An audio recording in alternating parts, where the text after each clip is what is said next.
ఓం సాయిరామ్ సమర్థ సద్గురు సాయినాథ్ మహారాజుకి జై. సాయి భక్తులందరికీ నమస్కారం అండి. మన బాబాగారి దయ వల్ల మనందరం బాగుండాలి, సంతోషంగా ఉండాలి అని చెప్పి మనస్ఫూర్తిగా కోరుకుంటూ ఈరోజుటి వీడియో స్టార్ట్ చేస్తున్నాను ఫ్రెండ్స్. ఇక ఈరోజు వీడియోలో మనం చూడబోయేది ఏంటి అంటే, తల్లి ఇక్కడ ఉన్నటువంటి ఈ 3 పువ్వులలో ఒక పువ్వును తాకి నీకు నీ కుటుంబంలో జరుగుతున్నటువంటి విషయాల గురించి నేను పూర్తిగా తెలియజేస్తాను. నీ గుండె జల్లుమనిపించే వార్తలమ్మా, చాలా చాలా ముఖ్యమైన వార్తలు. వింటే నీ గుండె జల్లుమంటుంది. పొరపాటున కూడా నిర్లక్ష్యం చేయకు. ఇది నీ కుటుంబ పరువుకి సంబంధించిన విషయం. నిర్లక్ష్యం చేస్తే మాత్రం చాలా నష్టపోతావు బిడ్డ అని చెప్పి బాబాగారు అయితే మన కోసం ఒక మంచి సందేశాన్ని తీసుకొచ్చేసారండి. ఆ సందేశం ఏంటి, ఆ సందేశం రూపంలో బాబాగారు మనతో ఏం చెప్పబోతున్నారు తెలుసుకునే ముందుగా మన ఛానల్ని కనుక ఎవరైనా సరే కొత్తగా చూస్తూ ఉన్నట్లయితే ప్లీజ్ సబ్స్క్రైబ్ చేసుకోండి ఫ్రెండ్స్. వీడియో నచ్చితే కనుక లైక్ చేయండి, షేర్ చేయండి, కామెంట్ చేయండి, కొంచెం సపోర్ట్ చేయండి. ఇక వీడియోలోకి వెళ్ళబోయే ముందుగా ఒక్కసారి మనకు తెలిసిన గురువుగారండి, షిరిడి సాయిబాబా ఆశీస్సులతో జ్యోతిష్యం చెప్తున్నారు గురూజీ సుబ్రహ్మణ్యం రాజు గారు, నెంబర్ 1 వశీకరణ స్పెషలిస్ట్. వీరి మొబైల్ నెంబర్ 9908224144. ఎలాంటి ప్రాబ్లం ఉన్నా సరే కేవలం ఫోన్ ద్వారా పూజలు చేసి పరిష్కరించేస్తారు. నేరుగా వెళ్లాల్సిన పని లేదు. పర్సనల్గా మీట్ అవ్వాల్సిన అవసరం కూడా లేదు. ఉన్న చోటనే కదలకుండా, మూడో కంటికి తెలియకుండా మీ మొండి సమస్యలను సైతం మీరు పరిష్కరించుకోవచ్చు. ప్రేమ, పెళ్లి, ఉద్యోగం, రాజకీయం, విదేశీ ప్రయాణం, ధనం నిలకడగా లేకపోవటం, భార్యాభర్తల మధ్య గొడవలు, ఆస్తి తగాదాలు, అప్పుల బాధలు, స్త్రీలు పురుషులు ఎటువంటి గుప్త సమస్యలున్నా సరే నెంబర్ 1 వశీకరణ స్పెషలిస్ట్.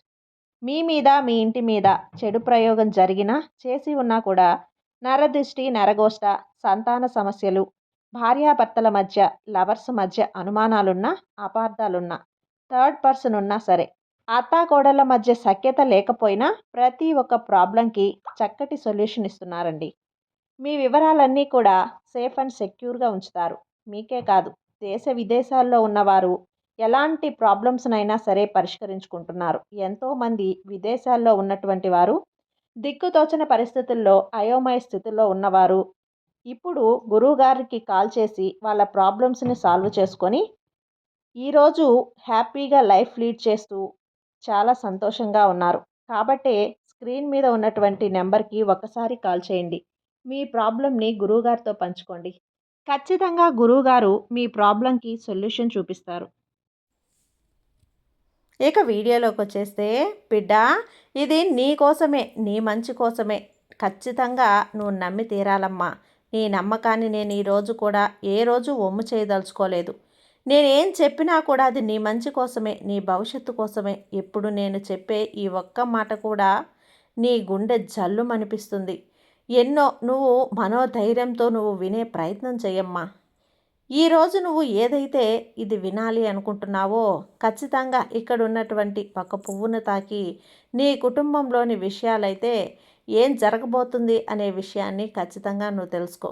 నీ మానసిక స్థితి ఎలా ఉందో ఉంచుకునే ప్రయత్నం అయితే చెయ్యి. ఎందుకంటే నువ్వు ఇలా ఉండగలిగితేనే నీ ఇంటి పరువుని నువ్వు కాపాడుకోగలుగుతావు. నీ యొక్క పరువు అంటే నీ కుటుంబం యొక్క పరువుతోటి సమానం కదా. నీకు ఏదైనా కానీ మాటలో కానీ లేదంటే మా ప్రవర్తనలో కానీ ఎదుటివారు నీకు ఇచ్చే విలువని బట్టే నీ యొక్క పరువు అనేది నీ మీద ఆధారపడి ఉంటుంది. కొంతమంది ఎదుటివారికి చాలా గౌరవాన్ని ఇచ్చి మాట్లాడతారు. మరికొంతమంది లెక్క లేకుండా మాట్లాడతారు. ఎందుకంటే అది కుటుంబం యొక్క విలువ బట్టి ఉంటుంది. నీ కుటుంబంలో నీ పరువుని పెంచే వాళ్ళు ఉంటే నీకు విలువ అనేది ఆటోమేటిక్గా పెరిగిపోతూ ఉంటుంది. అలాగే నీ యొక్క కుటుంబంలో నీ విలువని తగ్గించేవారు ఉంటే గనక ఆటోమేటిక్గా నీ విలువ అనేది తగ్గిపోతుంది. ఇంతకు ఇంత చెప్తున్నాను, ఇదంతా కూడా దేనికోసం చెప్తున్నారు అనే కదా నువ్వు ఆలోచిస్తూ ఉన్నావు. ఇక్కడి నుంచే అసలు నిజం నీకు చెప్పబోతున్నాను బిడ్డ, జాగ్రత్తగా విను. ఏంటి అంటే, ఎప్పుడైనా కానీ నీ ప్రవర్తన వల్ల కానీ నీ మాటల వల్ల కానీ నీ కుటుంబ పరిస్థితి అనేది తలకిందులుగా మారే అవకాశం ఉంటుంది. ఇది నువ్వు ఒప్పుకున్నా ఒప్పుకోకపోయినా 100కి 100% నిజం తల్లి. ఇప్పుడు నేను చెప్పే ఈ ప్రతి మాట కూడా నీ మనసుకి నొప్పిని కలిగించవచ్చు. కానీ ఈ నొప్పి వెనుక ఉండే ఆంతర్యాన్ని, అర్థాన్ని కూడా నువ్వు గ్రహించగలిగితేనే కదా నిజంగా నువ్వు సంతోషపడతావు. ఎందుకంటే ఇది అసలైన వాస్తవం కాబట్టి. ఎందుకు చెప్తున్నాను అనేది జాగ్రత్తగా విను. ఎప్పుడైనా కానీ కుటుంబంలో ప్రతి ఒక్కరూ కూడా సంతోషంగా, ఆనందంగా ఉండాలి అని చెప్పే కోరుకునే వారిలో మొదటి స్థానం నీది. ఎందుకు అంటే వారి కోసం నువ్వు ఏదైనా కానీ చేయగలవు. ఏదైనా సరే వాళ్ళ మంచి కోరి వాళ్ళని ఆనందపడే పని అనేది నువ్వు చేస్తావు. దేనినైనా వదులుకోవటానికి సిద్ధంగా ఉంటావు. నువ్వు చూపించేటువంటి ప్రేమను చూపిస్తూ ఇంకా నేను చూస్తున్నది ఇలా ఎందుకు చెప్తున్నాను అంటే, ఇలా ఎందుకంటే ఎప్పుడైనా కానీ నీ కుటుంబంలో ఉదాహరణకి నలుగురు, నువ్వు నీ జీవిత భాగస్వామిని, ఇద్దరు పిల్లలు, ఈ నలుగురితో చూసుకున్నట్లయితే నలుగురి మనస్తత్వాలు అనేవి చాలా భిన్నంగా ఉంటాయి. కొంతమంది అతిగా అప్పుడే కోప్పడే వాళ్ళు ఉంటారు. కొంతమంది నిదానంగా ఎదుటివారికి కోపాన్ని తగ్గించే ప్రయత్నం చేస్తూ ఉంటారు. అలాగే ఇంకొంతమంది ఎదుటివారి యొక్క మనసుతోటి ఆటలాడుకుంటూ రెచ్చగొడుతూ ఉంటారన్నమాట. ఆ రెచ్చగొట్టి వాళ్ళ సంతోషాన్ని, అంటే అదొక సైకో సంతోషాన్ని పొందుతూ ఉంటారు. కుటుంబంలో నలుగురు ఒకే జాతికి చెందిన వాళ్ళైతే ఆ కుటుంబంలో ఎటువంటి మాట కూడా బయటకు రాదమ్మా, వినిపించదు కూడా. అలా కాకుండా కుటుంబంలో ఉండే నలుగురు యొక్క మనస్థితి ఒడిదుడుకులుగా అనేది ఉంటే మాత్రం ఆ కుటుంబం యొక్క పరువు అనేది చాలా తేలిగ్గా బయటపడిపోతుంది. ఎప్పుడైనా కానీ కుటుంబం అంటే ఇప్పుడు మన చేతికి ఉన్న 5 వేళ్ళే ఒక రకంగా ఉండవు కదా. అలాంటిది నీ కడుపున పుట్టిన పిల్లలే నువ్వు చెప్పినట్లుగా వినాలి. లేదు అటువంటిది నీ జీవిత భాగస్వామి ఎక్కడ పెరిగిందో, ఎక్కడ పుట్టాడో, అసలు ఏ విధంగా చిన్నప్పటి నుంచి వాతావరణం అనేది ఉన్నాయో, వారి యొక్క మానసిక స్థితిగతులు ఎటువంటి పరిస్థితుల్లో ఉన్నప్పుడు పెరిగిన వ్యక్తో అది నీకు తెలియదు. ఏదో చెప్తే విన్నావు, నమ్మేశావు. అంతవరకే నీకు గతం గురించి తెలుసు. ఇప్పుడు జరుగుతున్నది భవిష్యత్తు. ఇప్పుడు నువ్వు అతని జీవితంలోకి వచ్చావు. అతను ఏదైనా కానీ అని చెప్పాలి అని చెప్పి నువ్వు అనుకుంటున్నావా? కానీ వెళ్ళిపోతూ ఉండొచ్చు కదా. అలాగే నీ పిల్లలు కూడా నేను 10 నెలలు మోసి కని పెంచాను అల్లారు ముద్దుగా. ఇంత చిన్న బాగోలేకపోతేనే నేను తల్లడిల్లిపోతూ ఉంటానే. అటువంటిది ఇప్పటి రోజున నా పిల్లలు చెప్పిన మాట వినకుండా నడుచుకుంటే నేను చెప్పిన మాటకు అసలు వాల్యూవే ఇవ్వటం లేదు. నేను ఏదైనా ఒక మాట చెప్పాను అంటే గనక దానికి పూర్తిగా వ్యతిరేకంగా చూస్తూ ఉన్నారు. చెప్పినా చెప్పకపోయినా వాళ్ళ ఫ్రెండ్స్ వాళ్ళ పరిస్థితుల్లో ఎటువంటి మార్పు అనేది జరగటం లేదు అని చెప్పి అనుకుంటున్నావు కదా. నువ్వు ఏదైతే అనుకున్నావో ఇప్పుడు నీ మానసిక స్థితి గురించి మాట్లాడుకుందాం. నీ యొక్క కుటుంబం పరిస్థితి గురించి నేను చెప్పాను కదా, అది నువ్వు పూర్తిగా గ్రహించావు కదా బిడ్డ. అది మనసులో మాట్లాడుకుంటూ ఉండు. నేను నీ కుటుంబం మీద ఇంత ధ్యాసను పెడుతున్నాను, ఇంత ప్రేమను చూపిస్తున్నాను, ఇంత గౌరవాన్ని చూపిస్తున్నాను, నాకంటే కూడా ఎక్కువగా నా కుటుంబాన్ని చూసుకుంటూ ఉన్నారు. అటువంటిది నా యొక్క పరిస్థితిని మాత్రం ఎవ్వరూ పట్టించుకోవటం లేదు. నేను తిన్నానా, లేదంటే పడుకున్నానా, లేదా పడుకోవటం, లేదా ఏమైనా ఆలోచించడం, లేదంటే నాకు ఏదైనా హెల్త్ ప్రాబ్లమ్స్ ఉన్నాయా, లేకపోతే నేను ఏదైనా ఒక సమస్యలో ఇరుక్కుపోయి ఉన్నానా, ఏది కూడా ఎవ్వరు కూడా నా గురించి ఆలోచించట్లేదే, నా గురించి పట్టించుకోవటం లేదే. నేను మాత్రం చిన్నది వాళ్ళకి ఏదేమన్నా కానీ వాళ్ళు ముళ్ళు గుచ్చుకున్నా కూడా 10 సార్లు తీవ్రంగా ఆలోచిస్తాను. కానీ నాకు ఏదన్నా ఒక పెద్ద సమస్య వచ్చినా కూడా వాళ్ళు ఈ చెవితో విని ఆ చెవిలో వదిలేస్తున్నారు. ఇది ఎలా అసలు బాబా, ఎలా జరుగుతుంది? ఎందుకు వాళ్ళకి నా మీద ఇంత కక్ష? ప్రేమనా, నిర్లక్ష్యమా, లేదా నా వాళ్ళ మీద అతిగా ప్రేమ చూపించాను కదా అని చెప్పి వారు నా మీద తక్కువ ప్రభావంతో, తక్కువ ప్రేమతోటి చూస్తున్నారా? అసలు ఏం జరుగుతుంది అని చెప్పి నీకు నువ్వే ఒక క్వశ్చన్ మార్క్ అనేది వేసుకున్నావు. ఎప్పుడూ కూడా బిడ్డ, దీనికి దానికి చెప్తున్న కుటుంబంలో ముగ్గురు నీ మీద ఆధారపడి ఉన్నప్పుడు ఆ ముగ్గురు సంతోషంగా ఉండాలి అంటే మొదట నీ యొక్క సంతోషాన్ని నువ్వు దూరం చేసుకోవాలి. దీనివల్ల కలిగే ఉపయోగం ఏంటి అంటే గనక భార్యాభర్తల మధ్య మానసికమైన సమస్యలు తగ్గుతాయి. తను ఎవ్వరి మాట కూడా వినటం లేదు, నువ్వు ఎంత అసలు నీ యొక్క మాటకే గౌరవం అనేది ఇవ్వటం లేదు అని నువ్వు అనుకుంటున్నప్పుడు లేదు అని అనుకుంటున్నప్పుడు మొదటగా నువ్వు చేయవలసింది ఏంటి అంటే గనక, నువ్వు చేయవలసిన ప్రయత్నాలన్నీ కూడా చేసావు.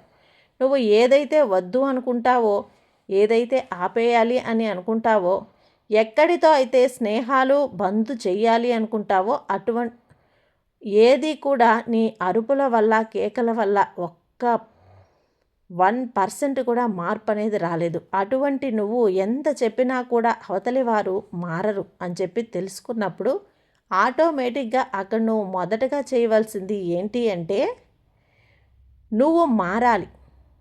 నువ్వు ఏ విధంగా మారాలి అనేది నేను చెప్తాను.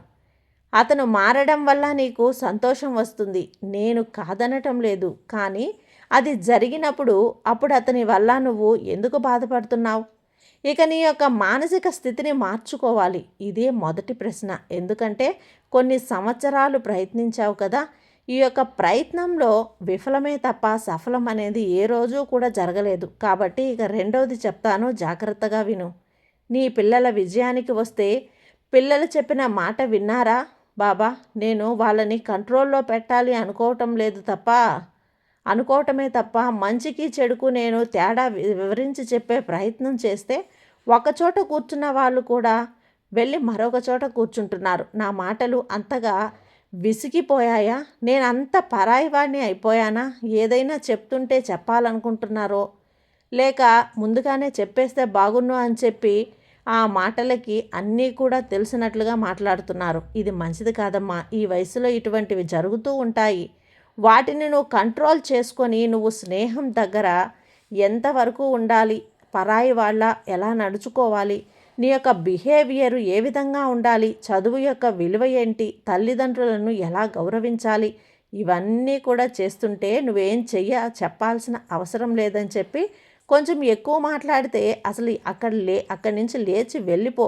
మీతో మాట్లాడకుండా పలకకుండా పైకి నీ పిల్లలు వచ్చేస్తారు. అంటే ఎంత ఎదిగిపోయావో ఒక్కసారి ఆలోచించుకో. ఇక్కడ నువ్వు అంటున్నావు కదా, ఈ వయసులో ఇలాగే జరుగుతుందా, నువ్వు కంట్రోల్ ఉండగలిగితే నీ లైఫ్ సెటిల్ అవుతుందా అని చెప్పి, ఇదే కదా వయసులో పిల్లలకి తల్లిదండ్రులకు ఎదురు తిరగటం కూడా జరుగుతుంది. పిల్లలకి తల్లిదండ్రులు ఎంత ఫ్రీగా ఉన్నా కూడా, ఎంత స్నేహపూర్వకంగా ఉన్నా కూడా ఖచ్చితంగా తల్లిదండ్రులను ఈ వయసులో పిల్లలు ఎదిరించే మాట్లాడుతారు.